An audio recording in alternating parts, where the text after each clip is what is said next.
evening and welcome to the Evening News for today, Wednesday, September 27, 2023. I am Jemima Holmes. Thank you for tuning in. Now let's take a look at some of the lead stories tonight. Police force launches probe after AFC MP blocked from leaving country. Region 9 will be an important food production and export hub, says Ali. Guyana refutes Venezuela's UN presentation of falsehoods on border controversy. WAPICHAN youth outlines challenges faced by Indigenous peoples in accessing education, and no tourist facility opens in BERBICE. Now for the news in detail.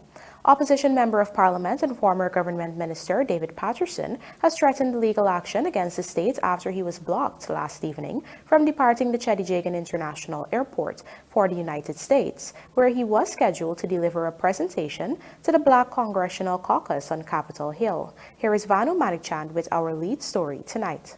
According to reports, David Patterson's name was on a no-fly list. Hence, immigration officers at the Chedijagan International Airport informed him of his inability to travel to the United States on Tuesday evening. However, a senior government official explained to this newscast that the politician's name was first placed on the no-fly list after he initially failed to submit himself to the police in relation to the indecent exposure allegations against him. But the official noted that after Patterson was charged, his name should have been removed from the list. In fact, the Guyana police force, which is in charge of the Immigration Department, and its top cop, Clifton Hicken, is the chief immigration officer, apologized to Patterson in a subsequent statement on Wednesday, noting that his name inadvertently remained on the Immigration Department's watch list since the July investigation. The force said, quote, "The Guyana Police Force has internal SOPs to deal with such issues, and a full probe is underway by the Office of Professional Responsibility as to why Mr. Patterson's name was not removed earlier from the list." End quote. Meanwhile, Patterson, through his attorney Nigel Hughes, has since indicated his intention to take legal actions against the state. Patterson was scheduled to deliver presentations on Wednesday and Thursday to the Congressional Black Caucus on Capitol Hill. He was part of a large opposition delegation led by opposition leader Aubrey Norton, who traveled to Washington, D.C. this week. The Alliance for Change, the party of which Patterson is an executive, has also condemned the blockage of the politician from flying. Reporting for the Evening News, VENEZUELA'S. With more than 785 projects ongoing in Region 9 and over 1,000 acres of corn and soya planted in the Tacoma savannas, President Dr. Irfaan Ali has made it clear that the region will be an important grain production and export hub. Gerald Bryan tells us more. During his visit to Lethem Region 9 on Wednesday, President Dr. Irfaan Ali joined in Indigenous celebrations at the St. Ignatius Benab. He reminded residents of the strategic importance of Region 9, noting that in Region 9 alone, almost 800 projects are currently ongoing. In this region here alone, I'm not going to remind you about the more than $1.3 billion in presidential grants, but in this region alone, we have more than 785 projects that are ongoing. More than 85 villages would have benefited from land transport in the last 3 years. More than 74 villages would have benefited from water transport. 74 from water transport. 84 from land transport. And I can say to you that 99% of the commitment we have made, whether when I'm here or when the Tushal comes, 99% of the commitment we have fulfilled for every single villages. We just don't make commitments. We act on them and we fulfill these commitments. In particular, when it comes to agriculture, Region 9 is currently host to over 1,000 acres of soybean crop planted in Tacoma Savanna by a public-private partnership. According to President Ali, Region 9 will be an important part of Guyana's plans to be a net exporter of agriculture.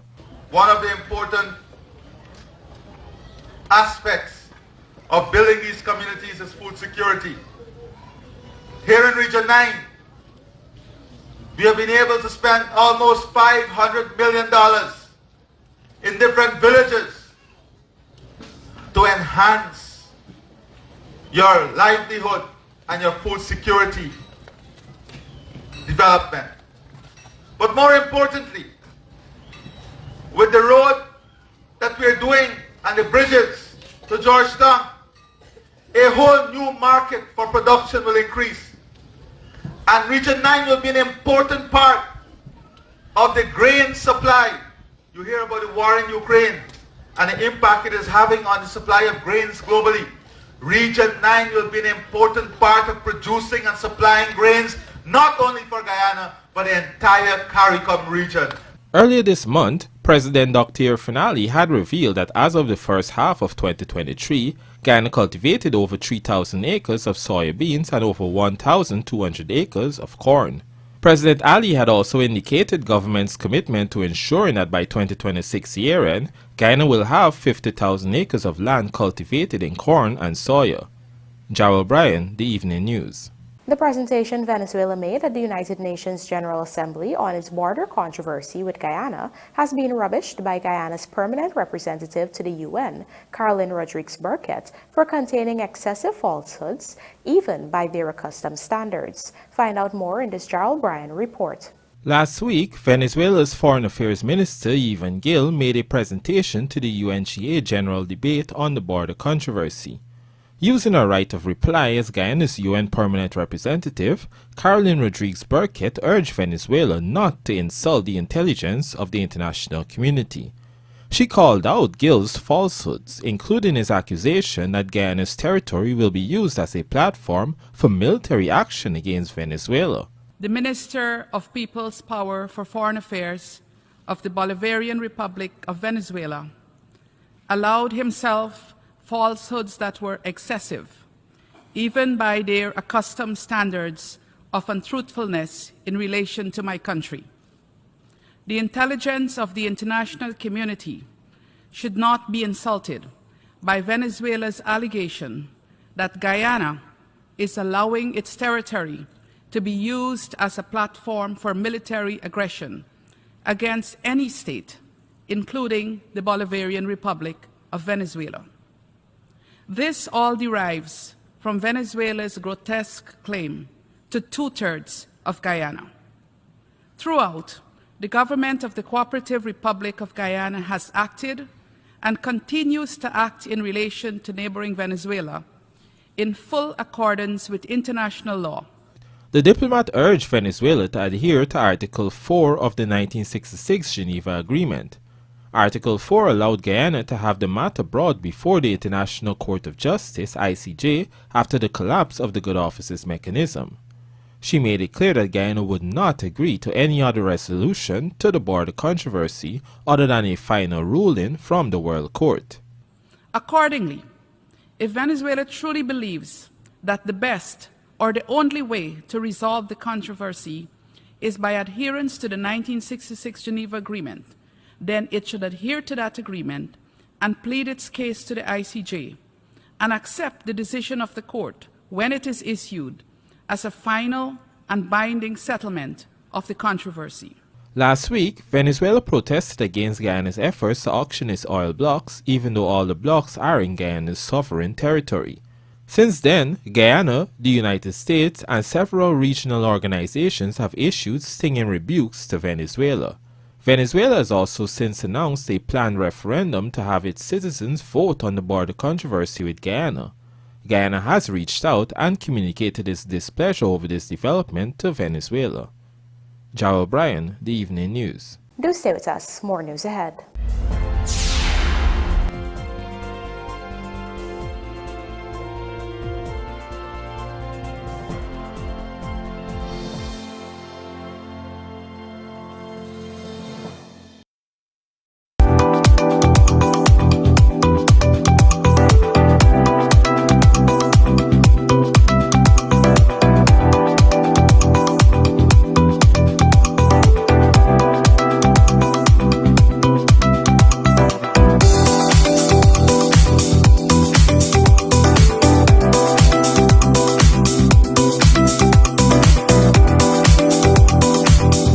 Come visit us on Waterloo Street.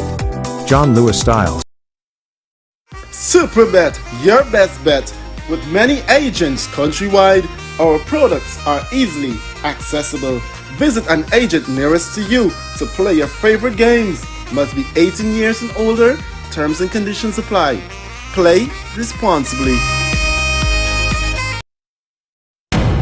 Audits are a routine practice for any business, more so in the international petroleum industry. These audits ensure that the expenses incurred by ExxonMobil are aligned with cost to recoverable expenditures. Guyana has been working to ensure that audits are done in a transparent manner, utilizing international and local expertise.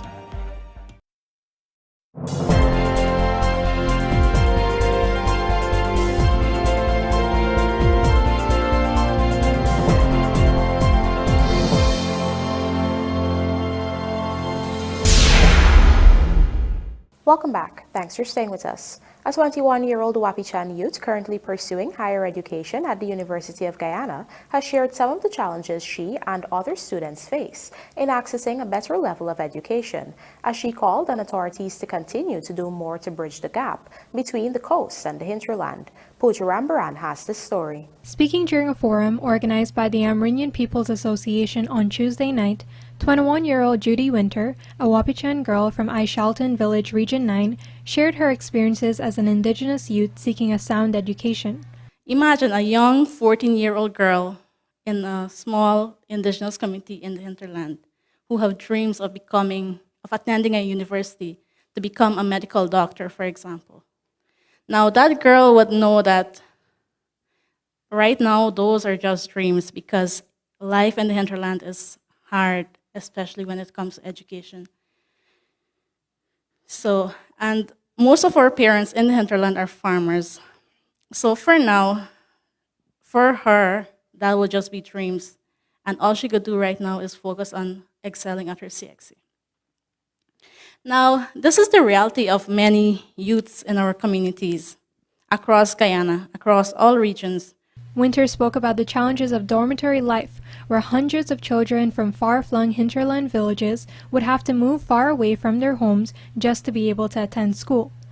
While she has not experienced dormitory living firsthand, Winter shared the experiences of her colleague from Upper Mazaruni. You're confined to your room with 3 other girls, or share an entire flat with over 40 girls who come from various villages in the Upper Mazaruni. My day usually starts at 4 o'clock every morning. There is no running water, so we have to either wait for a turn to get rainwater from the tanks or walk down to the river, which is very cold at that time of the morning. When the bell rings for breakfast at about 7 a.m., I would quickly go to wait until the line gets shorter. It would take a long time to get breakfast because there are more than 250 girls in the dormitories. I don't enjoy breakfast anymore because every morning it is bread and a cup of tea. We rarely get bakes and porridge. For lunch, it is most times beef or chicken stew with rice. I miss having my fish tuma with soft cassava bread and kazak. Many times, I do not enjoy the food because I miss my mom's tuma and other meals that she would prepare with lots of love. There is no privacy in the dormitory, so everyone is minding each other's business. Stealing happens often. There is also no peace in the dorms, since everyone wants to listen to music at very high volumes, and she considered this very inconsiderate of the others. You cannot study comfortably, since there is no table for you to sit at except your bed. Winter said the situation is similar when Indigenous youths would have to move to cities like Georgetown to pursue even higher education, as she's doing through the University of Guyana. She also lamented the rarity of scholarship opportunities. Those that are available are limited to some courses and would mostly just cover tuition, and the student would have to find rent, food, electricity, and so on. Winter also stressed the need for affordable and better internet access in the hinterland, which would, among other things, greatly assist in online learning. Pooja Rambaran for the Evening News. The Bank of Guyana has reported that oil giant ExxonMobil recovered US $4 billion in cost recovery for the first half of this year, bringing the country closer to a time when Guyana's revenue share from the Sabruk block would substantially increase. Here are the details from Gerald Bryan. Under the terms of the 2016 Production Sharing Agreement, ExxonMobil is allowed to recover its investment in the Stabroek Block via cost recovery. Specifically, no more than 75% of revenue from ExxonMobil's share of oil lifts goes towards cost recovery. According to the Bank of Guyana in its half-year report, ExxonMobil recovered US $4 billion in the first half of 2023 through this mechanism. At present, Guyana earns approximately 14.5% of overall revenue from the Liza fields, separate from its profit share. Last year, ExxonMobil had recovered a total of US $7.4 billion from the Stabroek Block. It is estimated that by next year, the company will recover its investment in the Stabroek Block, resulting in Guyana's revenue take increasing to at least 50%. Since taking office, the PPPC government has produced an improved model PSA that, among other things, reduces the cost recovery ceiling from 75% to 65%. This ensures that from the initial investment, more revenue from oil production comes to Guyana. This model PSA is being applied to future oil contracts, which could be awarded as soon as this year since the recent conclusion of the oil blocks auction. During the auction, a total of 14 bids were received from 6 companies for 8 of the 14 oil blocks on and off Guyana's shores. Jarrell Bryan, The Evening News. With unique activities such as ziplining and features such as a petting zoo, a newly opened facility is hoping to dominate the local tourism industry and provide a higher level of service to Guyanese and foreigners. Our BERBICE correspondent Andrew Carmichael reports that the new facility is situated on the east bank of BERBICE. Situated on 14 acres of prime land about 15 miles out of New Amsterdam, Gango Creek now has a facility to cater for family entertainment. The J&J Fun Park is owned by Guyanese Fitz Joseph. The J&J is initials for my kids, Janae and Jared. The facility has a wide range of activities for kids and adults, including ziplining. We have darts, which is magnetic for the kids. We have plastic stuffed darts.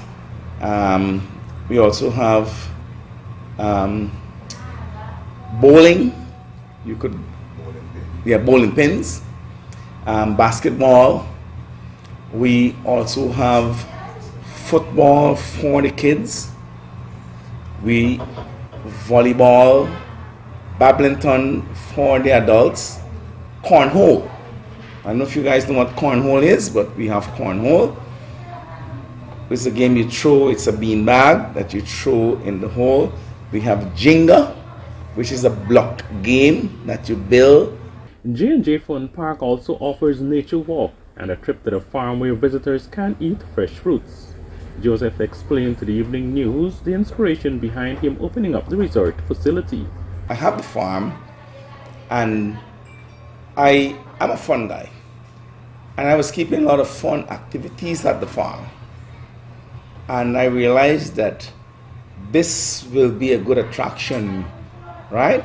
And so I decided to build this fun park because we were having stuff there, inviting a whole lot of people, and the support was great. We're talking about 3-legged race, tug-of-war, fish catching competition. We did all of those. Beer drinking competition, we did that. So I said, you know what? Let's put this thing now in the public so the public could enjoy it. Not just us alone. Looking ahead, J&J intends to make full use of the canal which cuts through the property to build a kissing bridge, allowing visitors to experience an untouched vegetation and bird watching as they go on guided nature walks. We'll cut a trail so you could go walk to the back and walk to the front, and there'll be like side tracks that, you know, if you don't feel like go till to the back, you could, you know, shortcut. Guests can soon stay overnight as 2 apartments are being constructed. The facility was formally opened to the public on Sunday. Andrew Carmichael, The Evening News. And now for a look at the bridge reports. The Demerara Harbour Bridge will be closed to vehicular traffic on Thursday, September 28th, 2023 at 3 hours 30 for a period of 1.5 hours. Meanwhile, the BERBICE River Bridge is expected to be closed at 15 hours 30 on Thursday, September 28th, 2023, also for a period of 1.5 hours. Guyana among 3 bidders for T20 World Cup final, and Dane Gobin tennis court unveiled at ECC. Details of these stories and more in the Sportcast, sponsored by MacCorp, coming up on the other side of the break.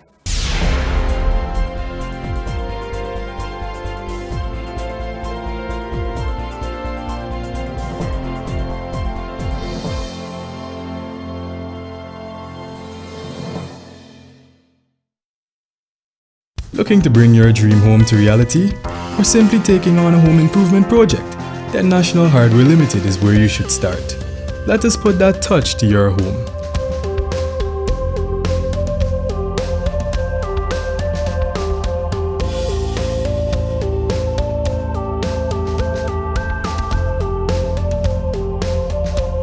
Choose from over 1,000 Berger Paint original hues for any surface.